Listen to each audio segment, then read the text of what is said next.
Thank you very much.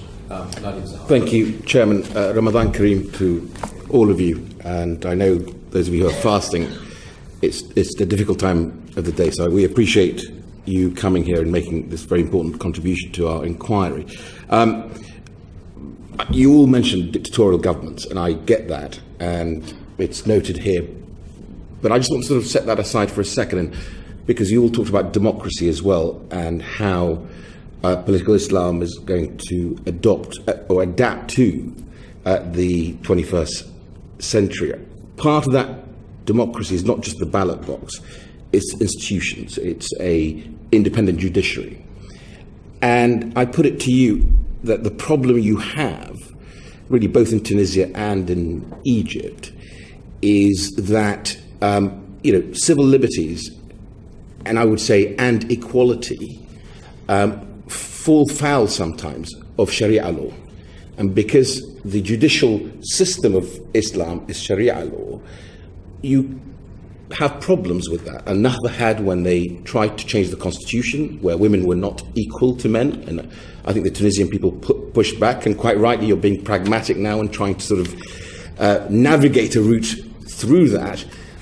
But in Egypt, you alienated half of your people because of clearly Sharia law hurting maybe people who happen to be gay, or people who are committed atheists and who may want to organize other atheists in that way. So the difficulty for you is actually Sharia law you cannot change, and it jars against those institutions that protect civil liberties and equality. And no matter, of course, put aside dictatorships, but when you took power in Egypt, you alienated half of your people. What happened next, we've discussed. I really just want to get your take on, it's almost impossible to deal with that aspect of political Islam unless you denounce Sharia law.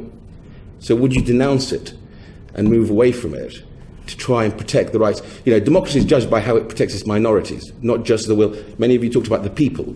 The people are not all the same. Take my first of course. John. I completely agree with what you said. So you're denouncing Sharia law? Well, I'll tell you, except that what you said, Sharia law cannot change. This is not true, actually. What is Sharia?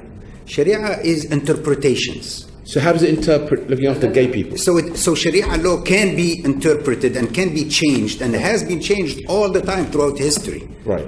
So the problem is what is Sharia? There is no clear definition of what we mean by Sharia law. And this is why the Nahda party, we had elections in 2011, and the new Constituent Assembly started in 2012, beginning of 2012. Within 2 months, February and March, there were discussions in Tunisia about whether we're going to include Sharia law in the constitution as one of the sources, not the only source, but one of the sources of legislation in the constitution.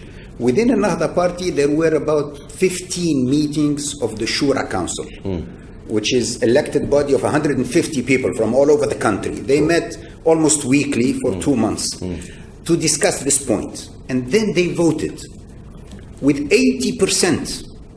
It's not even close, with 80% not to include Sharia in the constitution, with 80%.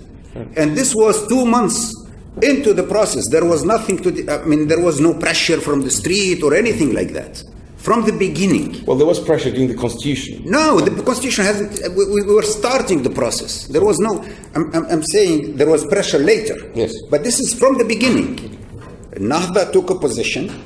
We're not going to require or insist or demand that Sharia be mentioned at all in the constitution. There is one clause, the first clause in the old constitution, which says that Tunisia is a republic whose language is Arabic and whose religion is Islam. And they said that is enough. That's all we need. We don't need Sharia in the constitution because Sharia can be misinterpreted. We certainly don't want the Sharia of the Taliban or of Al-Qaeda or of Daesh. If that is what they mean by Sharia, then we certainly don't want that. So, no, in fact, Sharia in Arabic, you probably know, means rule of law. That's all it means. And Sharia can be interpreted and has been interpreted, and we need a new Sharia for the 21st century. We reject the old interpretations. Those were good interpretations for their times, but their times were 1,000 years ago. Yeah, that's what about Muslim commentary on that.